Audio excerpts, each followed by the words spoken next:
Comme vous le savez, il y a eu un chevauchement de programme, d'agenda ce matin avec la cérémonie d'inauguration de l'échangeur à Bambeto, je pense, qui a mobilisé pratiquement tous les membres du gouvernement. Donc, c'est ce qui a nécessité un peu des ajustements.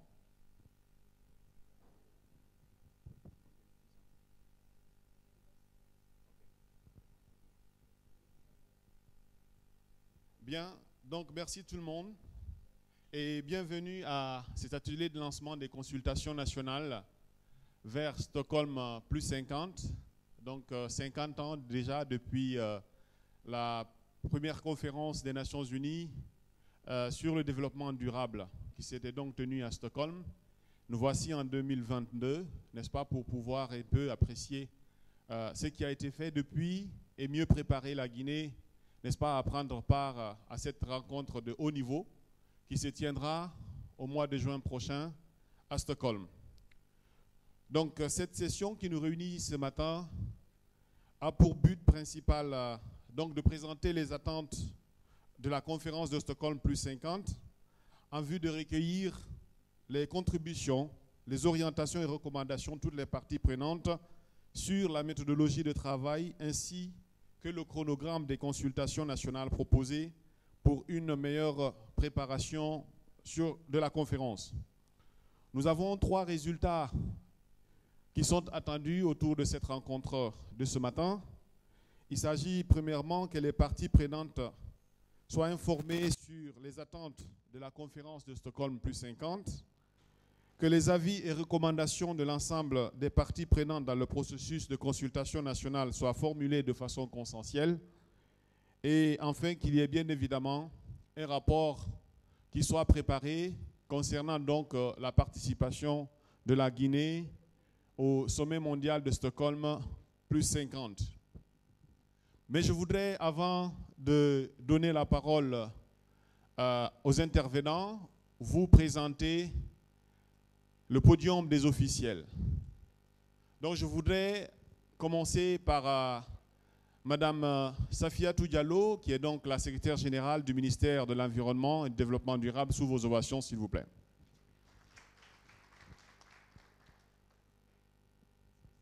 Nous avons aussi Madame la conseillère du Premier ministre qui vient de nous rejoindre. Bienvenue, Madame Diallo.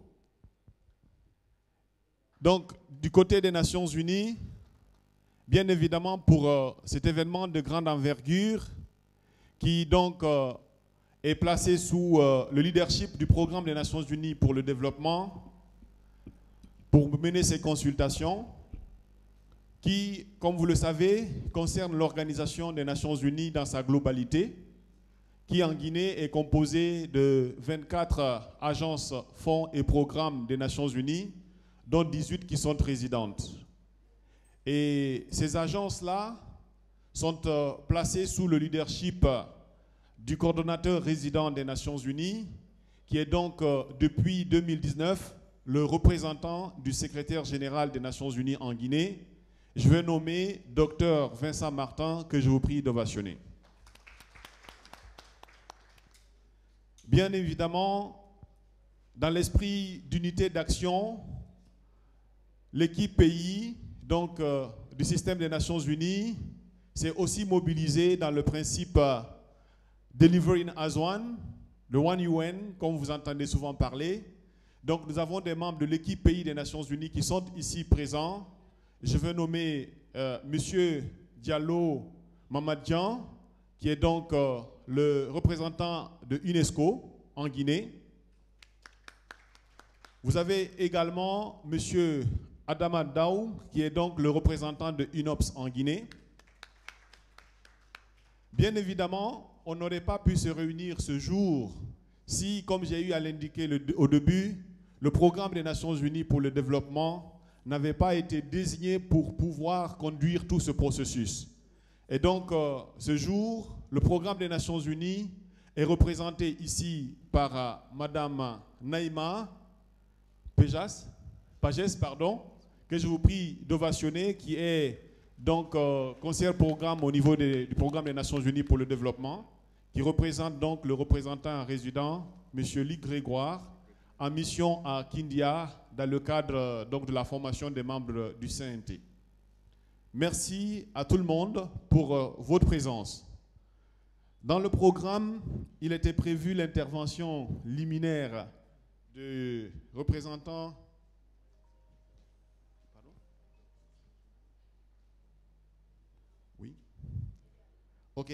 Est-ce que la régie a pu connecter Madame la directrice régionale du programme des Nations Unies pour l'environnement, que vous avez donc sur l'écran? Donc je vous prie de l'ovationner. J'espère qu'elle nous entend aussi de là où elle est. Est-ce que vous nous entendez, madame, s'il vous plaît? Juste un mot. Je vous entends très bien. OK. Merci beaucoup. Je vous entends très bien. Merci beaucoup pour votre présence. C'est moi. Voilà. Donc nous allons bien évidemment commencer cette session par l'intervention de la directrice régionale de ONU Environnement, à qui je laisse la parole immédiatement pour lui permettre de faire son intervention. Merci.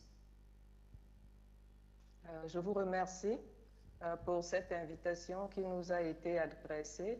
Madame la conseillère du Premier ministre, Madame la secrétaire générale du ministre de l'Environnement et du Développement durable, Mesdames et Messieurs les représentants des institutions de la République, Excellences les représentants de la Suède,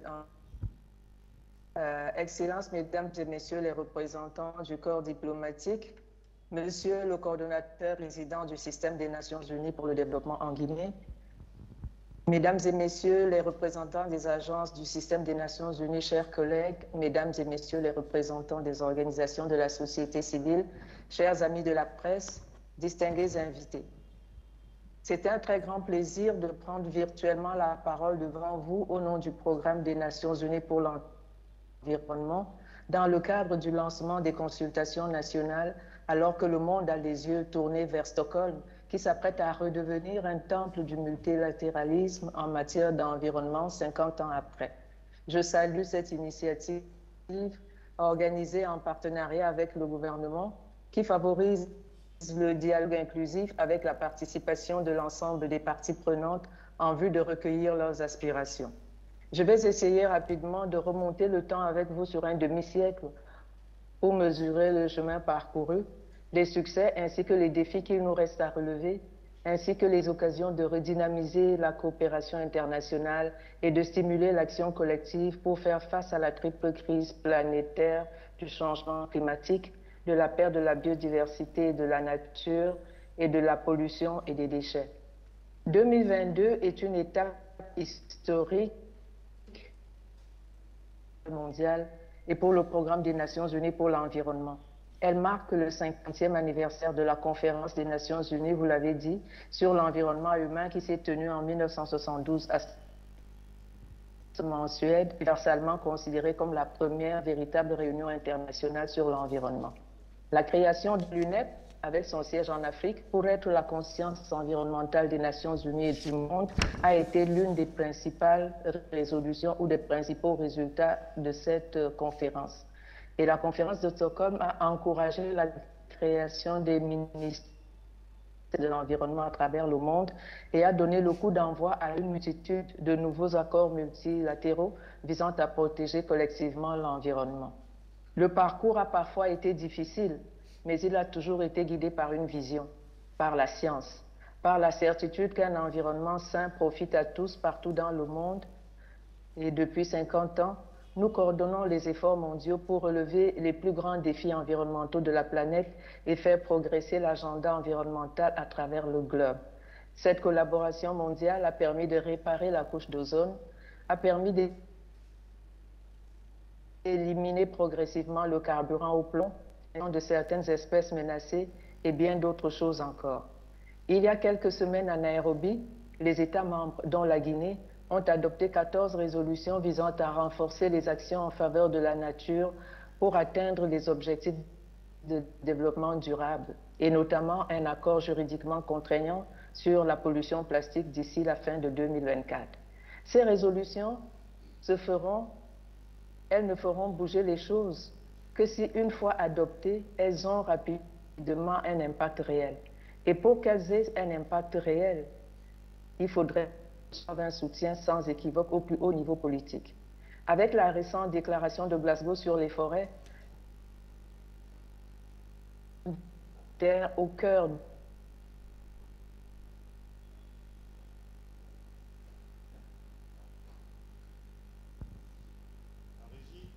à la réalisation des objectifs de développement durable et surtout ceux qui concernent les changements climatiques, l'éradication de la pauvreté, la sécurité alimentaire, l'eau et la conservation de la biodiversité. Est-ce que vous m'entendez? Oui, très bien. J'entends des voix en écho. Est-ce que vous êtes avec moi ou vous m'avez perdu? Nous vous suivons. Vous pouvez continuer, Okay, s'il vous plaît. Et donc, le monde... Ah, merci beaucoup. C'est parce que j'entendais un écho en retour. Le monde a compris donc que nous avons le droit de vivre dans un environnement sain. Les jeunes exigent des changements. Les gouvernements, les villes et les régions agissent. Les entreprises agissent. Les investisseurs agissent également. Rien de tout cela n'était en place il y a 50 ans. Toutefois, ce voyage est loin d'être terminé. Nous devons déjà admettre honnêtement que les progrès accomplis pour atteindre les ODD et résoudre la triple crise planétaire n'ont pas avancé au rythme et à l'intensité nécessaires pour atteindre les objectifs environnementaux convenus au niveau international. La consommation non durable a eu un impact dévastateur sur les écosystèmes de la planète, favorisant le changement climatique, détruisant la nature et augmentant les niveaux de pollution. D'ici 2030, le monde aura besoin de 40% d'eau, de 50% de nourriture, de 40% d'énergie et de 40% de bois de fibres en plus. Le seul moyen de répondre à ces besoins est de gérer nos écosystèmes de manière intelligente et durable. Notre voyage ne s'achèvera que lorsque nous aurons accéléré les transformations sociales, financières et économiques pour atteindre les ODD, lorsque nous aurons garanti une planète saine pour tous et façonné un monde post-pandémique plus résilient et inclusif. Et c'est au cours de ce voyage que nous nous réjouissons de continuer de travailler avec le PNUD et d'autres agences sœurs du système des Nations Unies, ainsi que les partenaires gouvernementaux et les partenaires au développement, les scientifiques, les dirigeants de la société civile et du secteur privé, afin de nous engager à nouveau en faveur de la santé, de la responsabilité, de la prospérité, de l'égalité et de la paix humaine et planétaire. Merci donc pour votre engagement. Merci pour votre attention. Merci beaucoup, Madame la directrice régionale de ONU Environnement, pour cette brillante intervention qui nous rappelle que, bien évidemment, des efforts importants ont été déployés depuis Stockholm en 1972, 50 ans, mais aussi qui nous interpelle par rapport aux défis majeurs qui restent à relever. Si bien évidemment nous voulons préserver notre planète, il faudrait que nous changions, n'est-ce pas, notre façon de vivre, nos modes de vie, nos comportements à l'égard de notre planète. Donc je voudrais, sans pour autant tarder, inviter donc la représentante du représentant résident du Programme des Nations Unies pour le développement, Madame Naïma Pagès, pour son allocution.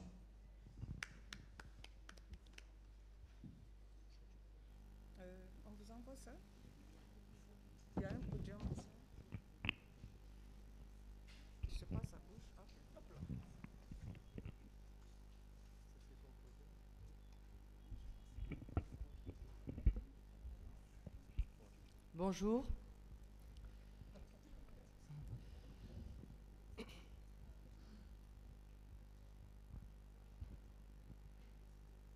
Bonjour à toutes et à tous. Merci de me donner la parole. Bonjour Madame la secrétaire générale du ministère de l'Environnement et du Développement durable.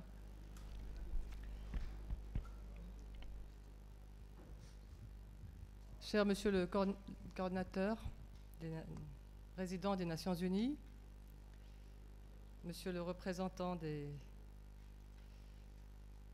l'UNESCO et Monsieur le représentant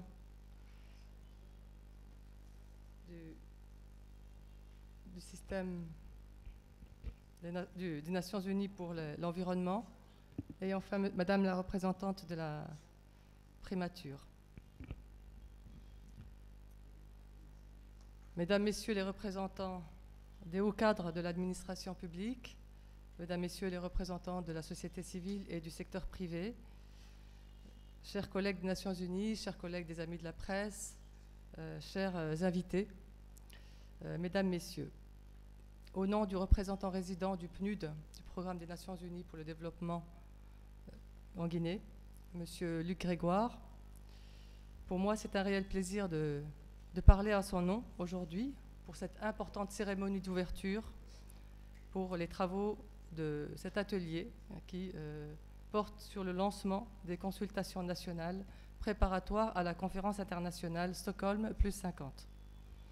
Donc comme il a été dit, ces consultations s'intègrent dans un événement majeur qui est l'Assemblée générale des Nations Unies du 2 et 3 juin de cette année, une conférence internationale qui est intitulée « Une planète saine pour la prospérité de tous, notre responsabilité et notre opportunité ».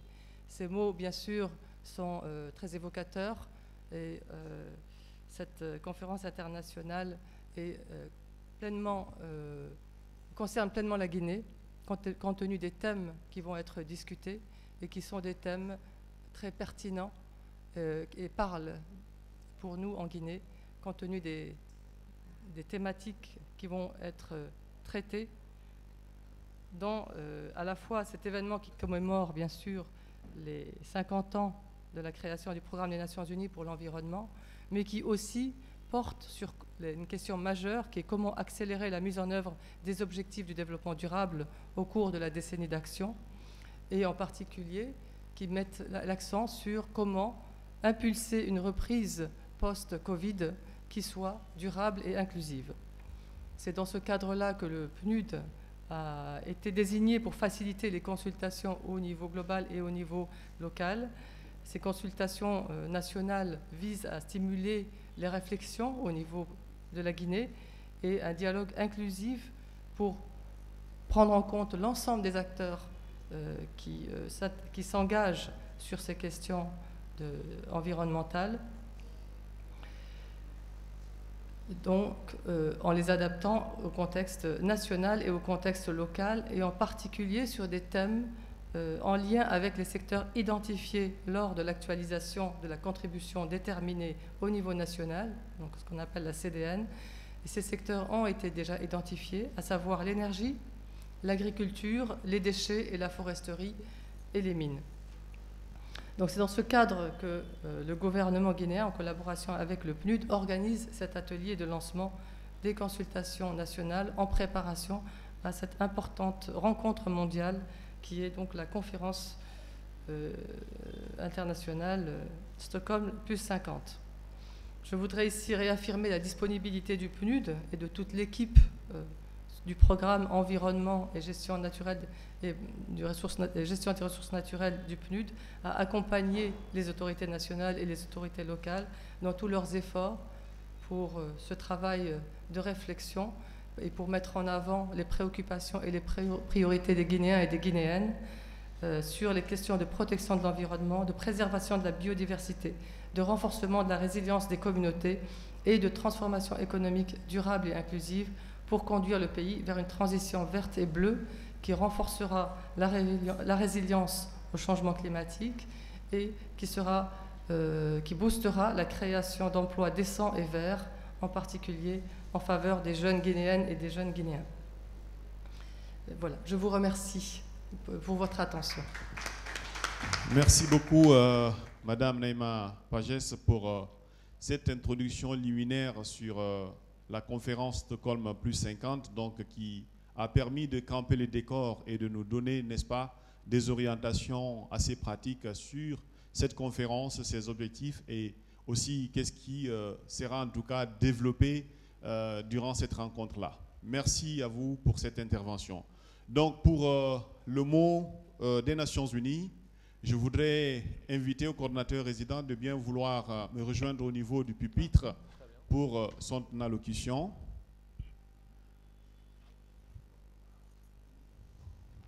Docteur Vincent Martin, sous vos ovations, s'il vous plaît.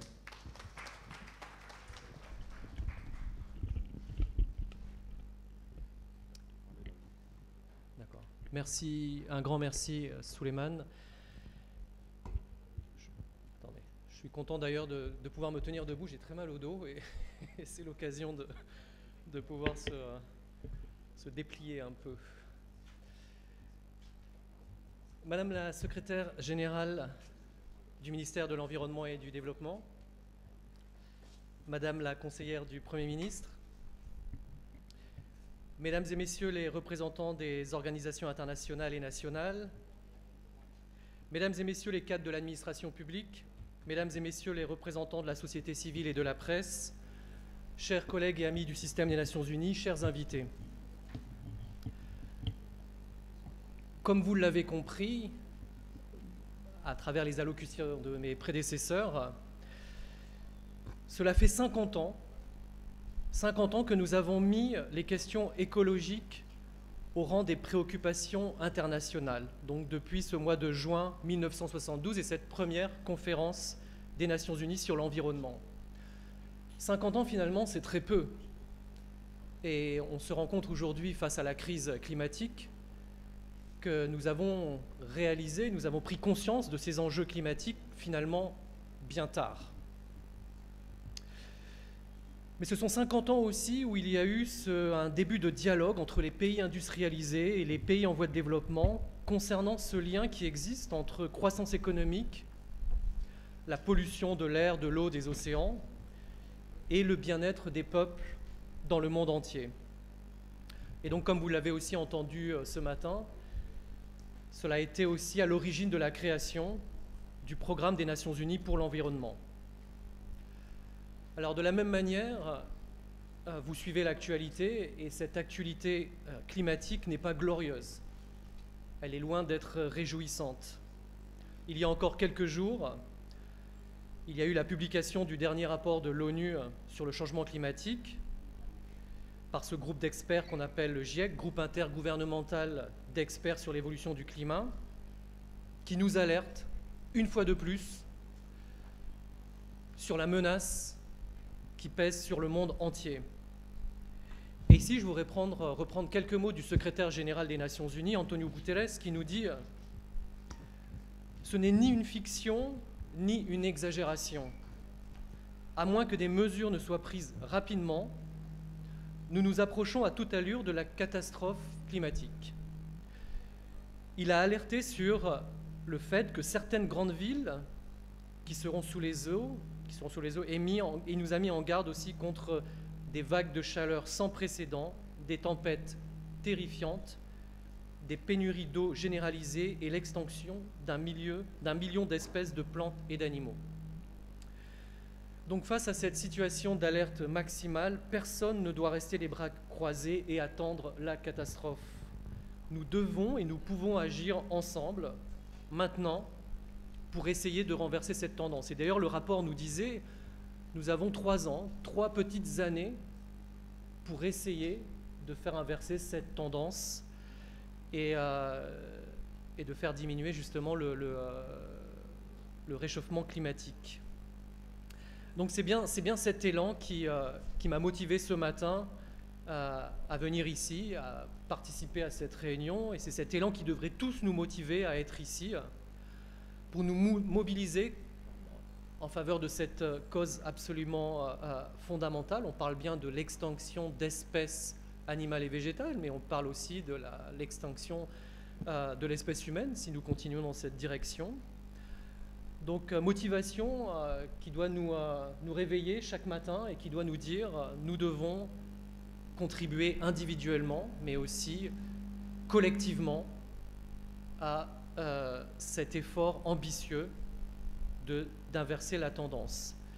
Et aujourd'hui, nous lançons ces consultations nationales préparatoires de cette grande conférence internationale, Stockholm plus 50, et je suis ravi de pouvoir être là à cette occasion.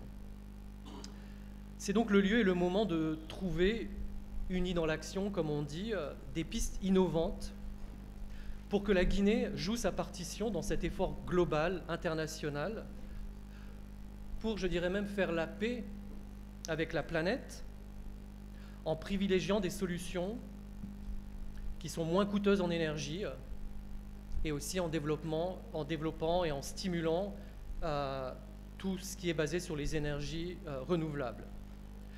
Placé sous le thème « Une planète saine pour la prospérité de tous, notre responsabilité, notre opportunité », la conférence de Stockholm aura lieu les 2 et 3 juin 2022 pendant la semaine de la Journée mondiale de l'environnement.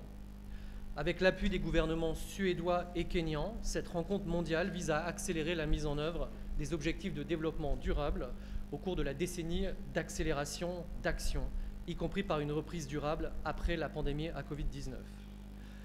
Dans ce cadre, la désignation du PNUD pour faciliter les consultations au niveau global et local illustre la détermination du système des Nations Unies à agir rapidement et efficacement auprès des gouvernements pour stimuler un dialogue inclusif et ne laisser personne de côté. Grâce à un cadre de collaboration fructueux avec le gouvernement guinéen, le système des Nations Unies soutient la mise en place de mécanismes de financement de la gestion durable de l'environnement, des ressources naturelles et du cadre de vie, en prenant en compte les risques climatiques et de catastrophes, à travers notamment l'intégration du climat dans le développement local, la réhabilitation des écosystèmes, la promotion des énergies renouvelables et les systèmes d'alerte précoce. Je voudrais aussi noter l'importance fondamentale accordée à la participation des femmes et des jeunes dans tout ce processus. Enfin, pour conclure, sur une note un peu plus positive, je voudrais insister sur le fait qu'il est encore possible de sauver notre planète pour sauver l'humanité. La famille des Nations Unies s'engage à accompagner les autorités en collaboration avec la société civile et avec l'appui de tous nos partenaires, et notamment à intensifier les actions contribuant à l'effort de réduction de moitié des émissions de gaz à effet de serre d'ici 2030, encourager l'action climatique en prenant maintenant les décisions qui peuvent garantir un avenir viable, repenser le fonctionnement futur de nos villes et des zones urbaines, et pour finir, changer durablement nos modes de vie et de comportement et de consommation à même d'améliorer notre santé et notre bien-être. Et sur ces mots, je voudrais vous remercier pour votre bien aimable attention. Merci. Bien. Merci, monsieur le coordinateur résident, pour cette brillante intervention au nom de l'Organisation des Nations Unies en Guinée, donc au nom de l'équipe pays du système des Nations Unies en Guinée, et qui nous interpelle. Il ne s'agit pas tout simplement de risques de disparition de la biodiversité, donc faune et flore, mais il s'agit aussi des risques, n'est-ce pas, de disparition même de l'espèce humaine. Prenons garde et changeons notre mode de vie. Bien, je voudrais vous annoncer l'arrivée à l'instant du ministre de l'Énergie, de l'Hydraulique et des Hydrocarbures, M. Abessila, que je vous prie d'ovationner.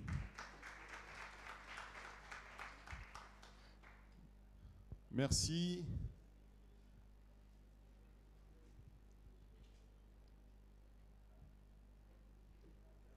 Merci, Monsieur le ministre.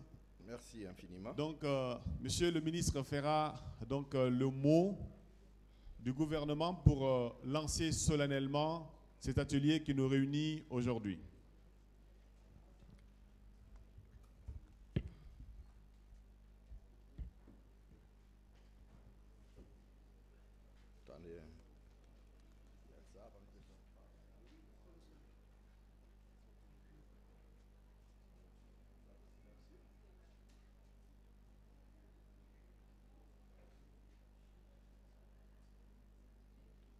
Bonjour.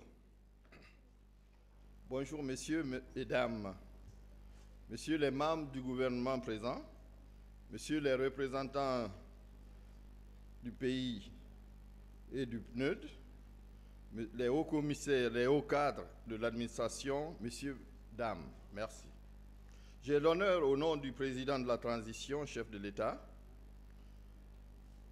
de participer avec vous pour la préparation de la conférence du Stockholm 50. Nous saluons la tenue de la conférence de Stockholm qui sera consacrée au thème « Planète saine pour la prospérité de tous, notre responsabilité et notre opportunité ». Au niveau de mon département, dont je relève, c'est-à-dire l'énergie et l'eau, nous avons conscience de notre obligation de l'œuvre de la prise en compte de la dimension environnementale dans le cadre de la réalisation de nos projets et des actions de développement du secteur. Notre pays est considéré comme le château d'eau de l'Afrique. Présentement, il pleut chaque année en average, à la moyenne, je veux dire, entre 1, ça dépend des lieux, 2 jusqu'à 3, 4 mètres d'eau qui tombent sur notre pays. Le pays également regorge, elle est connue comme la source des rivières de l'Afrique de l'Ouest. Et comme vous le savez, ces rivières aujourd'hui sont en péril. J'ai eu l'occasion de visiter la source au Fouta, à Farana, et un peu partout à travers la Guinée. Mes remarques sont alarmantes, à savoir les sources des fleuves comme le fleuve Sénégal est complètement tari. Et c'est dû à quoi? C'est dû à nous-mêmes, nos frères et nos sœurs qui ne se sont jamais occupés de la maintenance de ces sources. Au contraire, ils ont coupé tous les bois autour et pollué complètement les sources de nos rivières. Cela nous pose d'énormes difficultés, surtout nous qui produisons de l'énergie à base de l'eau. Nous qui distribuons de l'eau pour la population guinéenne, je veux dire le ministère de l'énergie et le ministère de l'hydraulique. Pourquoi? Si nous ne prenons pas attention de nos fleuves, des sources de nos fleuves, dans l'avenir, nous risquons de périr tous avec ces fleuves. Donc, qu'est-ce que je recommande au moment où je suis là devant vous? C'est vous dire de se donner la main, de s'occuper de nos sources de rivières et d'empêcher ceux qui coupent présentement le bois pour le charbon, pour faire les ménages, de les introduire dans d'autres sources d'énergie, à savoir le gaz butane par exemple. Donc nous avions un fonds de gaz butane et j'encouragerais à tous mes compatriotes de les utiliser. Et ceux qui vont pour détruire nos forêts, pour faire du charbon, il est temps que le gouvernement les intègre dans un programme de reboisement. S'il faut même les faire d'eux des fonctionnaires ou des travailleurs en consultancy, avec bien sûr l'appui de l'aide extérieure, parce que ce n'est pas seulement la Guinée qui est en problème, qui est en difficulté là, c'est toute l'Afrique de l'Ouest, y compris le monde entier. Donc, ce que je recommanderais, c'est de former nos frères et sœurs qui coupent ces bois pour faire du charbon, les apprendre comment reboiser nos sources d'eau et surtout sur nos montagnes, éviter de faire des cultures de riz, aménager des plaines pour qu'ils s'occupent de la culture rizière dans le bas-fond au lieu de cette destruction massive qui se passe présentement. Qu'est-ce que je voudrais aussi additionner à ça? La Guinée, c'est le pays qui a à peu près 11 600, c'est-à-dire 1160 cours de rivière. C'est énorme pour un pays. Donc, c'est aussi dangereux si l'entretien n'y est pas. Parce que notre source d'énergie aujourd'hui provient de ces fleuves. Et, comme vous le savez, la relance de l'économie est basée sur l'énergie. Pourquoi? Et l'énergie, ce qu'on utilise aujourd'hui comme source d'énergie, c'est nos hydrocarbures, qui sont d'ailleurs très bien managés, gérés au niveau de l'hydraulique. Nous les faisons des barrages en cascade, nous essayons d'aménager nos plaines, de sorte que l'eau qui descend est contrôlée. Mais la source, et encore une fois, la source, c'est là où le danger imminent existe. Donc je voudrais, au nom du gouvernement, que vous preniez conscience de cela tous et que vous vous mettez à l'œuvre pour mettre fin à cela. En même temps, j'encouragerai ma collègue de l'environnement, du ministère de l'Environnement, de mettre un programme et de travailler avec nos collègues des investisseurs qui nous accompagnent pour nous aider à survivre. Parce que sans eau, il n'y a pas de vie. Alors, je voudrais très bien vous remercier et j'espère que votre séminaire, vous allez beaucoup apprendre avec les experts qui sont là. Merci. Monsieur le ministre, avant d'annoncer l'ouverture solennelle, si vous pouvez inviter la secrétaire générale du ministère de l'Environnement à dire un petit mot liminaire sur la conférence. D'accord. Madame du ministère de l'Environnement, j'ai appris que vous avez un mot à dire. Je vous invite à bien vouloir s'associer à moi.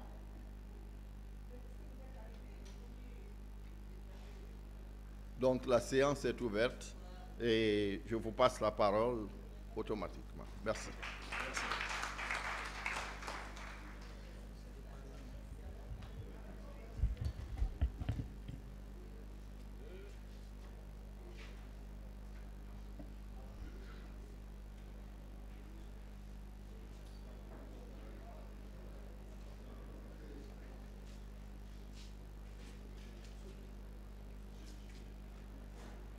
S'il vous plaît, nos amis de la presse, quand vous installez vos équipements, déplacez-vous pour permettre à tout le monde, n'est-ce pas, de voir aussi les intervenants. Sinon, vous les masquez et cela n'est pas du tout bien. Merci pour votre compréhension. Madame la secrétaire générale, s'il vous plaît.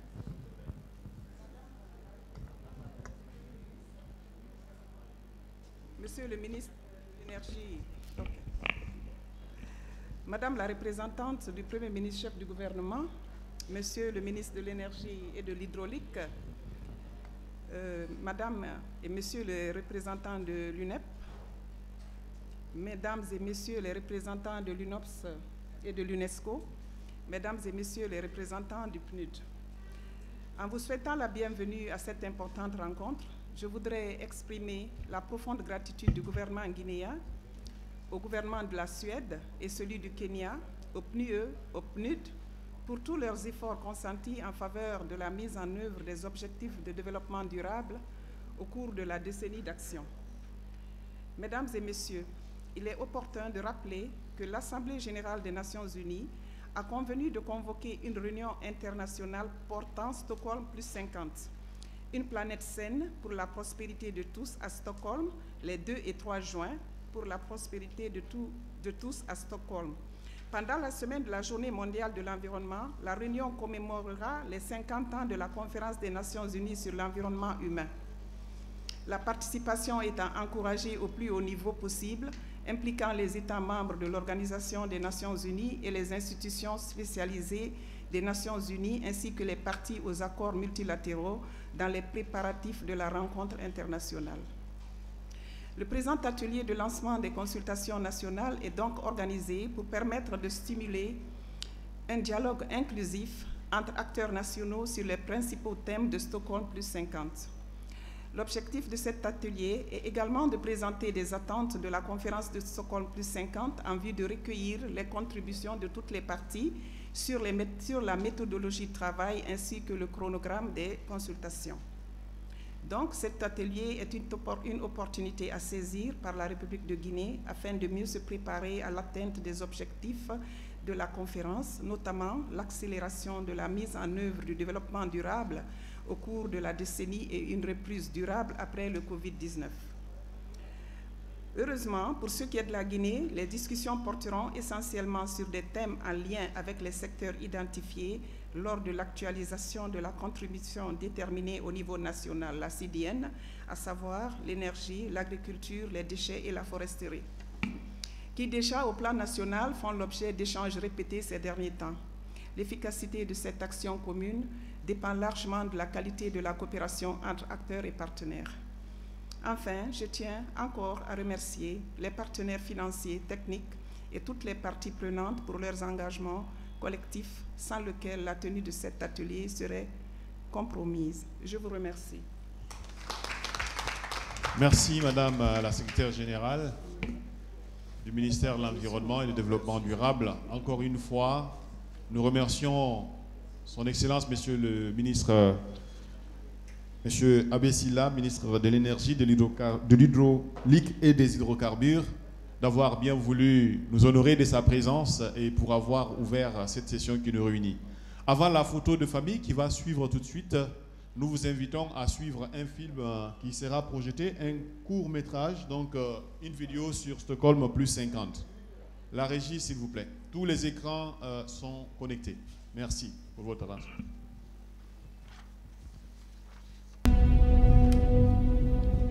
En 1972, les dirigeants du monde entier se sont réunis en Suède pour la toute première conférence des Nations Unies sur l'environnement humain.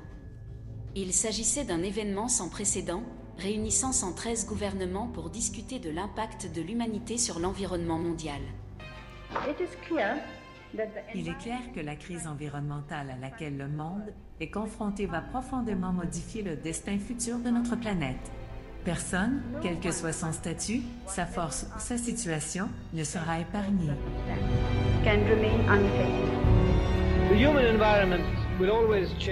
L'environnement humain changera toujours, le développement continuera.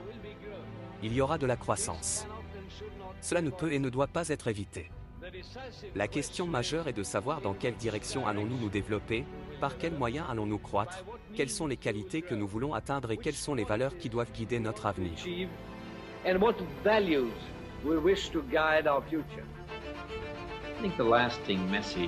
Je pense que le dernier message durable de la conférence de Stockholm sera la prise de conscience que l'homme est arrivé à l'un de ces points séminaux de son histoire où ses propres activités sont déterminantes pour son propre avenir.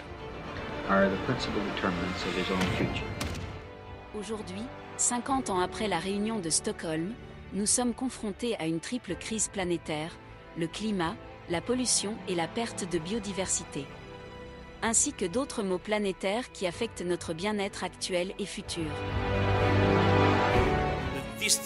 Cette triple crise est notre première menace existentielle, et nous avons besoin d'un effort urgent et total pour renverser la situation. Une planète malsaine menace la santé humaine, la prospérité, l'égalité et la paix, comme nous l'avons vu clairement durant la pandémie de la Covid-19. Elle menace également la réalisation des ODD. En ce moment de vérité, nous devons travailler de toute urgence à la transformation de nos économies et de nos sociétés. La science est claire. Les solutions sont connues. Nous avons besoin d'une action de l'ensemble de la société pour répondre aux problèmes de l'ensemble de la société. Nous savons que cela peut être fait. Le monde s'est uni pour réparer la couche d'ozone, éliminer progressivement le carburant au plomb et empêcher l'extinction des espèces menacées. C'est dans cet esprit que l'Assemblée générale des Nations unies a décidé de convoquer une réunion internationale intitulée « Stockholm plus 50 », une planète saine pour la prospérité de tous, notre responsabilité, notre opportunité. Elle se tiendra à Stockholm, en Suède, du 2 au 3 juin 2022. Elle commémorera les 50 ans de ce moment décisif de 1972 où l'environnement a occupé le devant de la scène pour la première fois. Il n'y a qu'une seule Terre et les enjeux n'ont jamais été aussi importants. Rejoignez-nous.